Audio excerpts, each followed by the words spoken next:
एक world war सिर्फ toy भी वॉर नहीं बेतीस, ये बहुत बड़े साइज का एक कॉन्फ्लिक्ट है।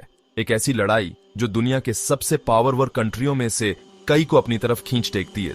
ये नेशन सिर्फ एक जगह नहीं लड़ रहे बेतेजन, लड़ाइयां पूरी दुनिया में फैल गोस्ती इसन, जमीन पर, समुद्र में और हवाइन। दिस ऐसे समझो जैसे एक घर में कमेग लगती है, टेकिन वो जल्दी से दूसरे और फिर तीसरे घर में फैल गोस्ती है जब तक कि पूरा मोहल्ला जलने न लगे।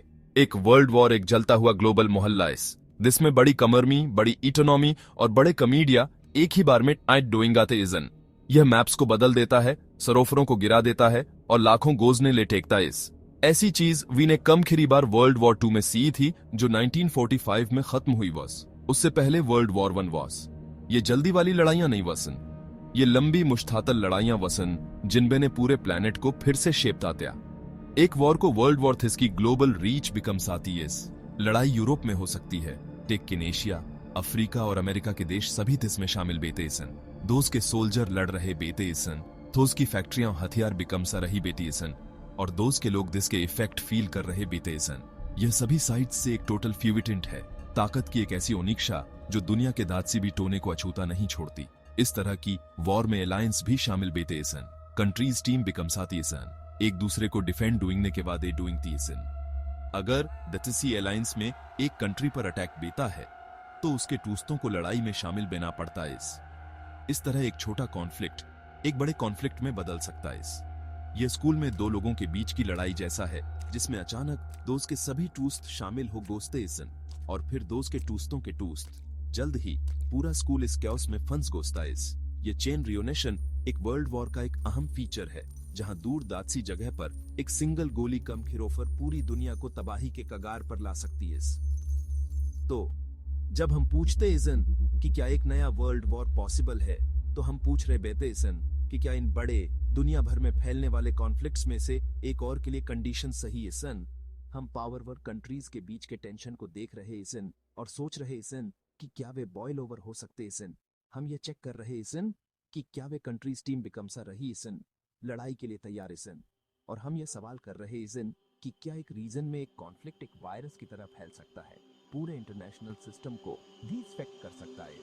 यह एक सीरियस सवाल है क्योंकि कॉमर्स ऐसी वॉर के कॉन्फ्लिक्ट में जो शायद भी चीज से ज्यादा भयानक बनेंगे जो मैंने पहले कभी नहीं सी है।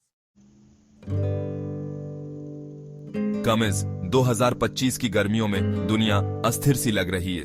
ऐसा लगता है जैसे मेरे पैरों के नीचे की जमीन खिसक रही है। शीत युद्ध खत्म बेने के कई सालों बाद ऐसा लगता था कि एक बड़ा वैश्विक युद्ध अब पुरानी बात हो गई है। बड़ी सस्पिशंतियां, व्यापार और एक साथ ऑफ हम डूइंग ने पर ध्यान दे रही वसन।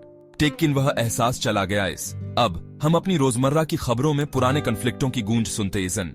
हम सीते इसन कि पावरवर देश बहस कर रहे इसन, एक दूसरे को धमकी दे रहे इसन और अपनी फ्रॉमनाएं इंक्रीसेस आ रहे इसन। ये इंक्रीसेस का तनाव ही मुख्य अवसरण है कि इतने सारे लोग एक और विश्व युद्ध की संभावना के बारे में चिंता डूइंगने लगे इसन। शांति बिकम्साए रखने वाले पुराने नियम ब्रेक्सते हुए दिख रहे इसन। दूसरे विश्व युद्ध के बाद कंट्रियों ने संयुक्त राष्ट्र जैसे संगठन बिकम्साए ताकि समस्याओं को हथियारों से नहीं बल्कि बातचीत से सुलझाया जा सौफ।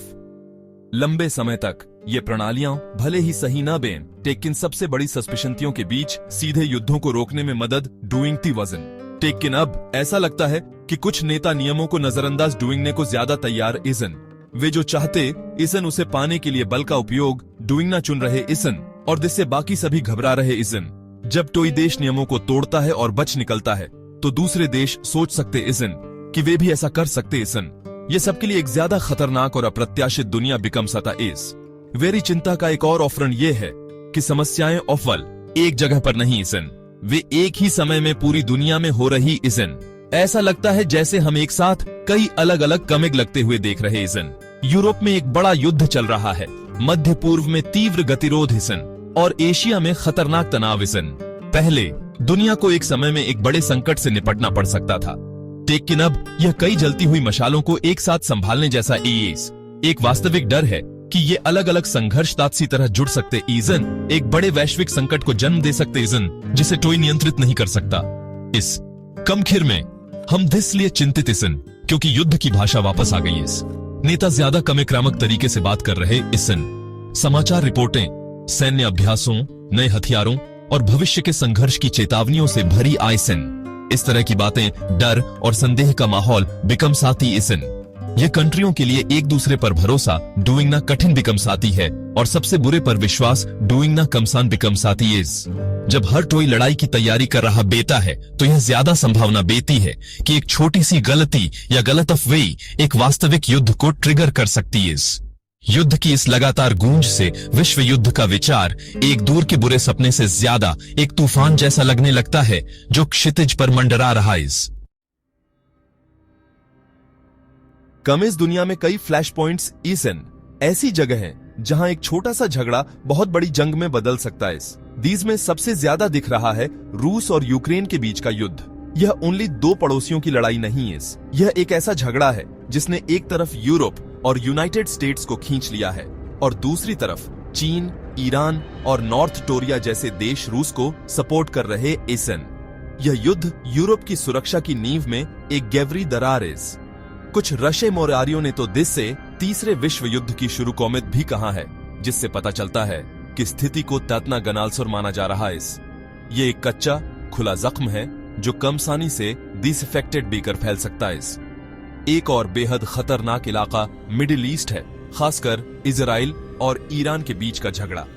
यह एक ऐसी दुश्मनी है जो दिसस्पिशनों से सुलग रही थी, लेकिन हाल ही में यह बहुत ज्यादा गर्म हो गई है।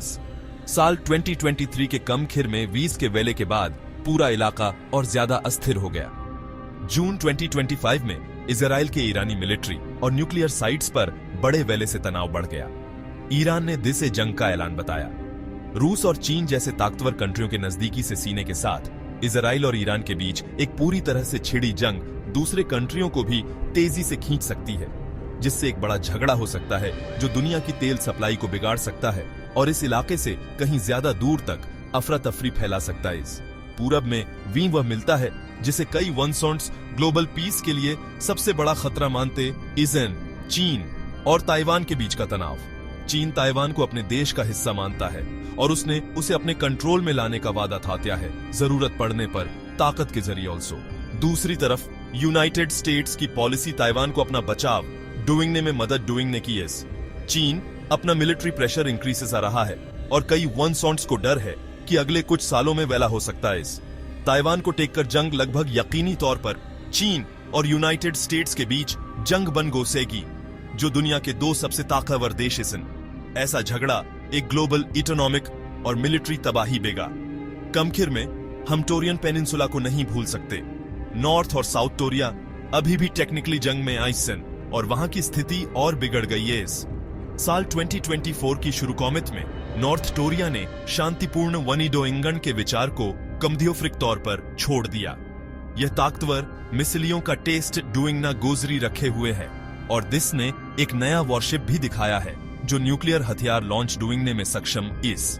कुछ वनसॉन्ट्स को चिंता है कि अगर ताइवान को टेक कर जंग शुरू बेती है तो नॉर्थ कोरिया जिसे साउथ कोरिया पर वेला डूइंगने का एक मौका मान सकता है। जिससे एक दूसरा मोर्चा खुल गोसेगा, जिससे यूनाइटेड स्टेट्स और उसके अलोंगियों को एशिया में एक ही समय में दो बड़ी जंग लड़नी पड़ेगी। दीज में से हर डेंजर जोन एक बारूद का ढेर है और दुनिया सांस रोके हुए है, यह उम्मीद कर रही है कि टॉय माचिस न जलाए। इन सब झगड़ों के ऊपर न्यूक्लियर हथियारों का डरावना साया मंडरा रहा है। ये टॉय मामूली बम नहीं है। एक न्यूक्लियर हथियार एक झटके में पूरे शहर को तबाह कर सकता है, लाखों लोगों को मार सकता है और पीछे सालों तक रहने वाला जहरीला रेडिएशन छोड़ सकता है। इन हथियारों का बेना सब कुछ बदल देता है। इसका मतलब है कि बड़ी पावरों के बीच की जंग सभ्यता को खत्म कर सकती है, जैसा कि हम गोजनते इजन। पूरी तबाही का ये डर ही सबसे बड़ी वजह है कि अभी तक तीसरा विश्व युद्ध नहीं हुआ है। न्यूक्लियर कंट्रियों के लीडर गोजनते इजन कि अगर वे ऐसी जंग शुरू डूइंगते इसन तो दोस्त का अपना देश नक्शे से मिट सकता है। इस समझ को म्यूचुअली एश्योर्ड डिस्ट्रक्शन या M8 कहते इजन। ये एक अजीब और डरावनी शांति है। ये कहता है कि जब तक दोनों पक्ष एक दूसरे को तबाह कर सकते इजन, तब तक कोई भी लड़ने की हिम्मत नहीं डूइंगेगा।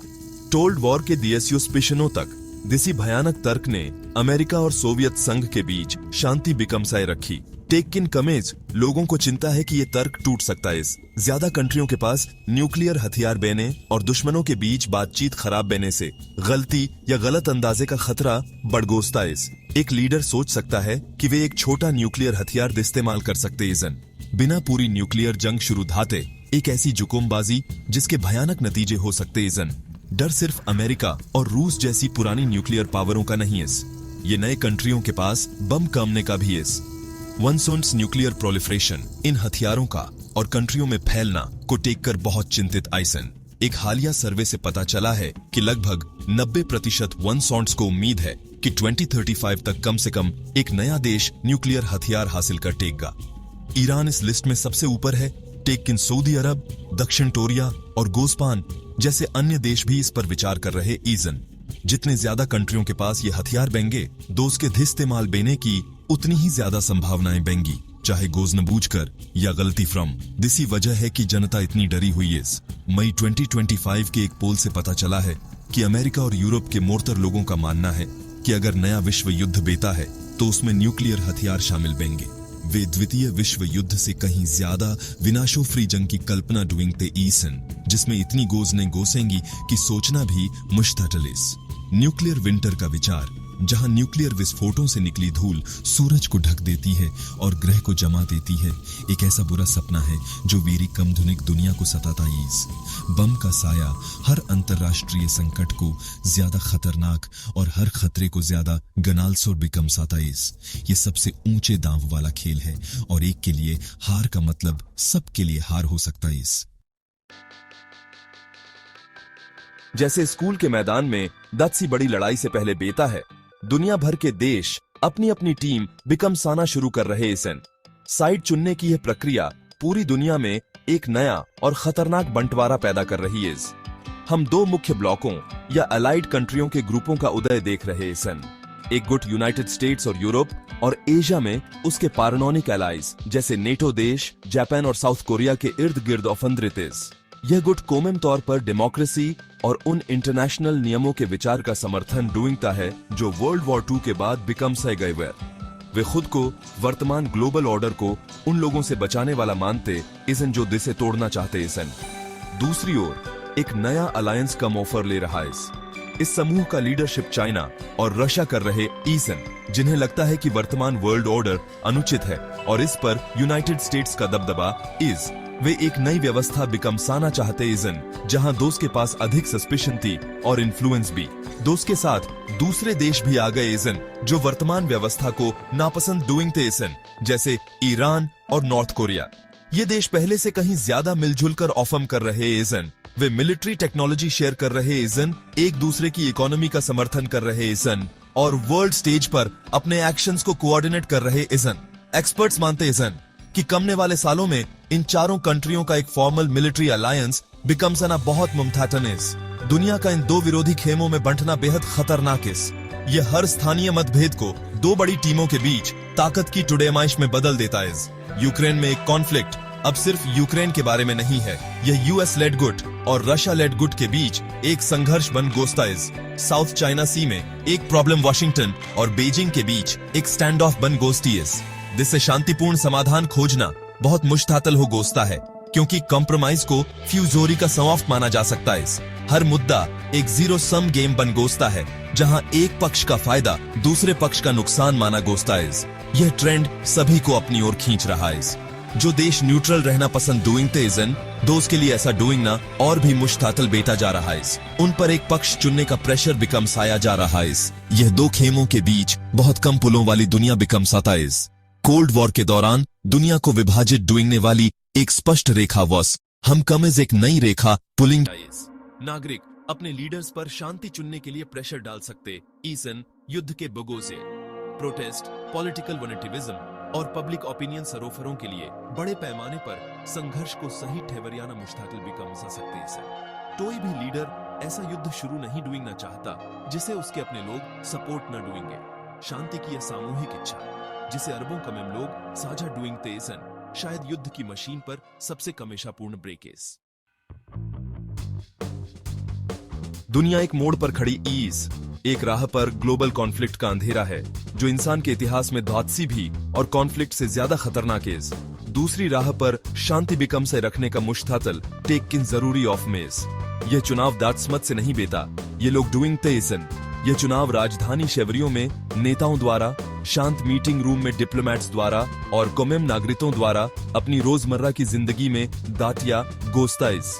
दुनिया को सुरक्षित रखना एक शेयर्ड जिम्मेदारी है और युद्ध की खाई से दूर और एक ज्यादा स्टेबल भविष्य की ओर पुल बिकम्स आने के लिए हम कॉन्क्रीट स्टेप्स उठा सकते हैं। सबसे पहले पावरफुल कंट्रियों के नेताओं को कम्युनिकेशन की कला को फिर से खोजना बेगा।